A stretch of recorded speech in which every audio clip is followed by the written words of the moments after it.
I must thank you for giving me the time. I am raising a question of the powers, privilege of this House concerning it. As I told you, the failure to notify the House on an arrest of a member of Parliament and the failure to notify Parliament on the need to question an MP already appearing before a Presidential Commission of Inquiry. These are violations of the privilege of the House, not only of the members. The Honourable Harin Fernando is a very vocal critic of the government in this House. The police attempted to interrogate him on a statement made by his father, which was already examined by the Presidential Commission of Inquiry, and thereafter take him into custody. This was prevented by an order of the Supreme Court. A similar issue has come up in connection with Honourable Richard Baduddin, a violation of the need for notification. Powers of this House is unique. Article 3, Article 4, which gives the legislative power of the people to us. Article 69(1), where the Parliament consists of 225 members elected by the people, is the body that is in charge with the grave duty of legislating and supervising the government. Therefore, members of Parliament, if Parliament is to function, the members cannot be subject to any pressure or intimidation. This is a principle which came from 1642, when Speaker Lenthal told King Charles I, "May it please your Majesty, I have neither eyes to see nor tongue to speak in this place, save as the House directs me, whose servant I am here." Now this led to a civil war, where the Parliament won and the King was executed. That is how this was brought in. Then thereafter, we also have the powers of the privileges of Parliament under section Article 67, and thereafter we can act according to the section 7 of the Parliamentary Privileges Act. Parliament and members thereof hold, enjoy and exercise such and like immunities as are for the time being held, enjoyed and exercised by the Common House of Parliament of the United Kingdom and the members thereof. Therefore, this Parliament can exercise the same immunities as the United Kingdom House of Commons, which can be enforced under Article 4C to safeguard the ability of this House to function free of executive pressure on its members in the exercise of the legislative power of the people. So, first let me deal with the question of Mr. Harin Fernando. The facts are that the previous night, he rang me on the day of the explosion and told me that his sister had told him that morning that the previous night his father had said that not to go to church and to be careful, there can be trouble. Now, what are we talking? Let's presume that Mr. Harin Fernando's father gave the information. If the police didn't act on information given by the Indian intelligence services, do you think they are going to act on what was said by Mr. Harin Fernando's father? All the information was there. The next morning the Indians gave the information. So when all that information was there and they didn't act on it, do you think the police was going to act? I know that. I am telling you the facts. So let me finish it, will you? Do you think the police that was going to act on what Mr. Fernando was going to say, which should have found out from some police officer? So that means this is a... so if you now come to question him on a matter which is not relevant, which has been dealt by a Presidential Commission of Inquiry, there is only one conclusion. They want to intimidate him. And Erskine May has said, attempts to influence members in their conduct by threat is a breach of parliamentary privilege. So this is an intimidation of a member which violates the privileges of the House, the failure to provide, and it also means it's a failure to provide the correct information to the Speaker. They said we want to question on these issues, but the fact is that it has already been done and finished. And the inquiry was why the police didn't act. So they gave the Speaker and the House the false information. Then I want to come on to the next issue, which is the arrest of MPs who are part of the House of Commons, their privileges and immunities. So I would like to deal with it. Firstly, The Speaker of the House of Commons gave a ruling on 3rd of March 1959, volume 601, column 226.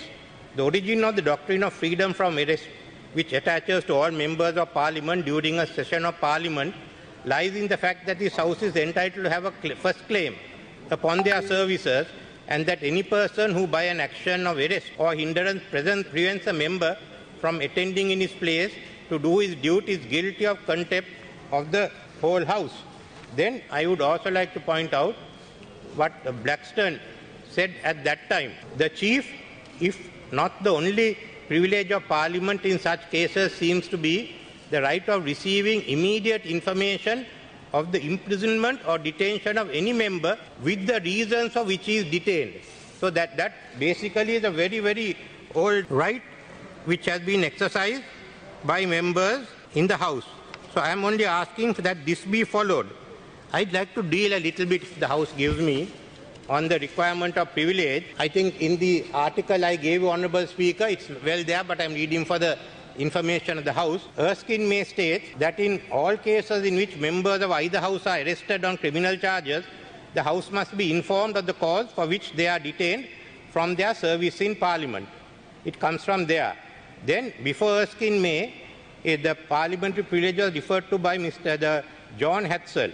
He says it is highly expedient that whenever public necessity appears to the ministers of the Crown to justify any breach of the privilege, they should as soon as possible acquaint the House with the steps they have taken and the grounds and reasons. Furthermore, Erskine May again says, thus the House will not allow even the sanctuary of its walls to protect a member from the process of criminal law. We accept that. But in all cases in which members are arrested on criminal charges, the House must be informed of the cause for which they are detained from their services in Parliament. The House therefore continued to insist on notification even while it made no attempt to claim immunity for its members from the due process of the criminal law. For instance, the Protection of Persons and Property Bill of 1881, a controversial legislative proposal which provided for a form of detention without trial, was amended on its passage through the House to make express provision for the notification of the House in event of arrest of any members under its provisions. Then I must say, Erskine May again, the principles on which the privilege of freedom from arrest is based is the absolute priority of attendance by members of both houses. However, it has never been allowed to interfere with the administration of criminal justice or emergency legislation. The privilege is now extremely limited application. So that is how it's done. We don't ask exemption from arrest, but what we say is that it should be informed to the House. Then I'd like to refer to an emergency case.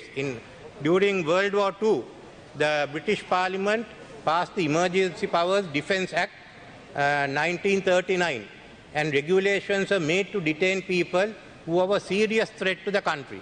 One member of Parliament called Captain Ramsay, who also belonged to a club called the Right Club, which had a lot of people sympathetic to Germany, he was arrested by the orders of the then Prime Minister Winston Churchill.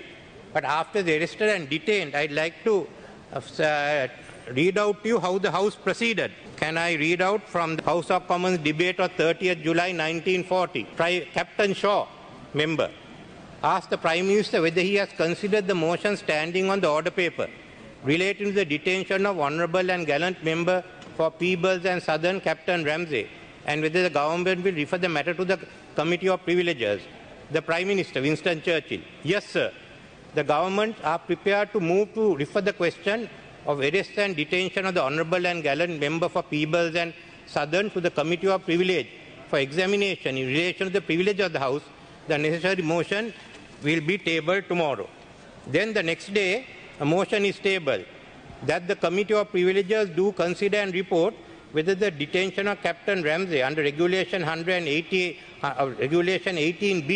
of the Defence General Regulation 1939 constitutes a breach of privilege of this House, and it is moved by the Deputy Prime Minister, Mr. Clement Attlee. So that's how they have gone in England.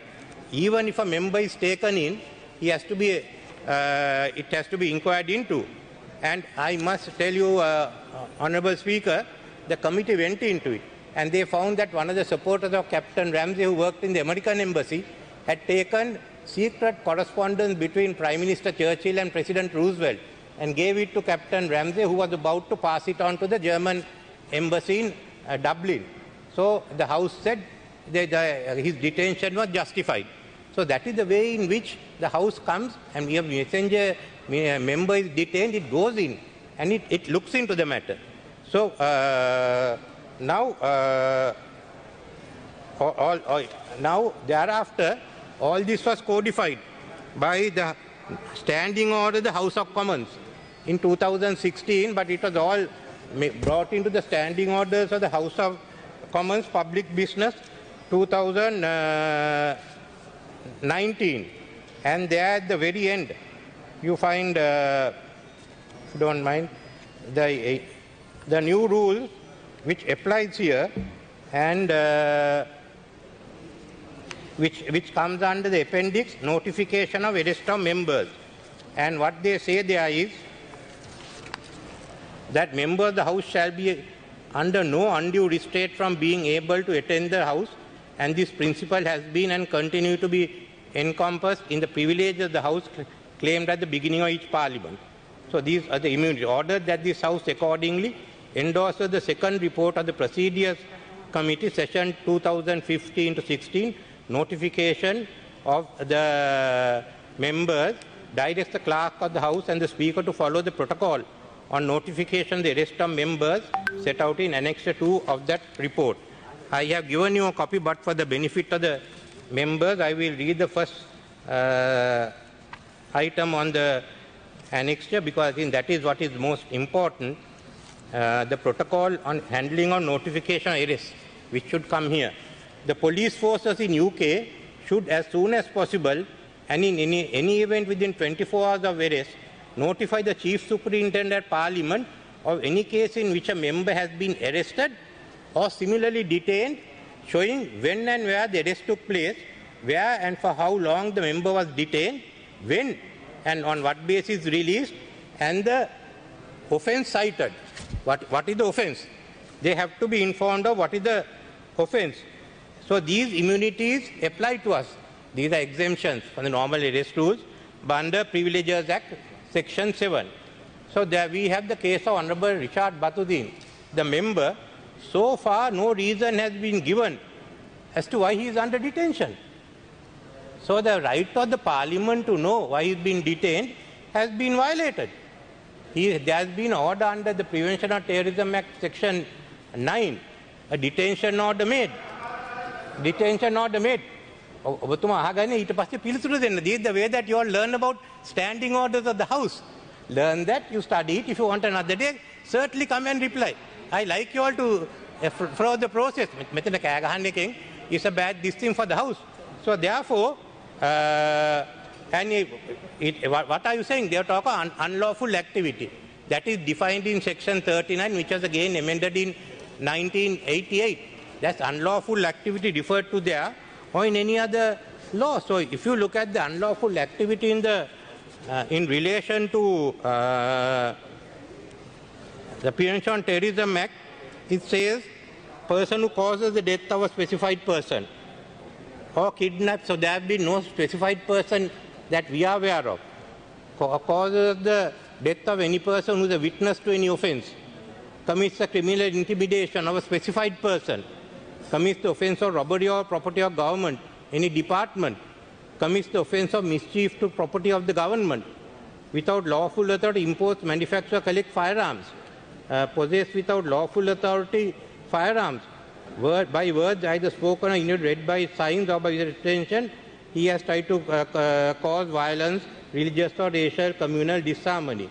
He has erased, mutilates, defaced or otherwise interferes in any word, harbors, conceals, or in any other manner prevents, hinders, or into the apprehension of proclaimed person. I don't think he has interfered with any specified person. There are no specified person to begin with. And therefore, I don't know what exactly this offence is. Then you must remember the preamble. Preamble says, whereas public order continues endangered by elements or groups of persons or associations that advocate the use of force or the commission of crimes as a means or as an aid in encouraging governmental change within Sri Lanka. I can't think of him trying to use force to change the government of which he is a minister. I mean, basically, that doesn't fly. So, what has happened here is that the member has been detained without the reasons being given. And therefore, it's a violation of the rights of this House. And then it's a detention to which the exemptions of members being arrested and kept, and when the charges are notified, doesn't apply. He can tomorrow walk out free. There's very little anyone can do if you go to courts. So, since this doesn't come under even the Prevention of Terrorism Act, then he is not under the exemption where you have waived the right not to arrest, because that's a very narrow one. It has the right and then the notifications, how it should be done to the House. It's a privilege of the House.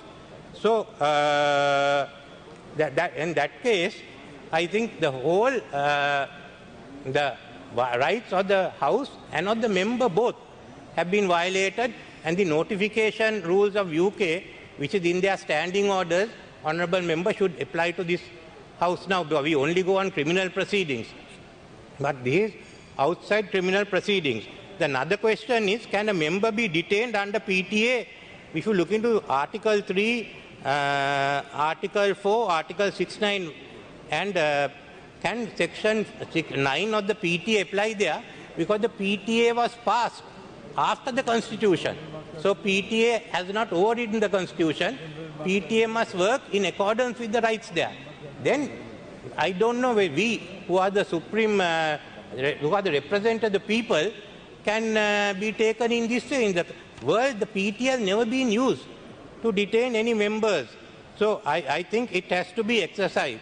Even the Public Security Ordinance, where emerges legislation and people can be detained in relation to a member of Parliament, it has to be exercised under Article 3, Article 4, Article 67 and Article 69. So I have raised this issue because I think the Parliament, if you have to safeguard Parliament, we must safeguard its rights, we must safeguard its members, and also we must safeguard the powers of a cabinet, because the cabinet ultimately is responsible to Parliament. So I would like you to go into this and give a ruling on it at whatever time you think is appropriate. But I'd also like to request that you do take this matter up, and we can also refer it to the Commonwealth Parliamentary Association and the International Parliamentary Union. Thank you.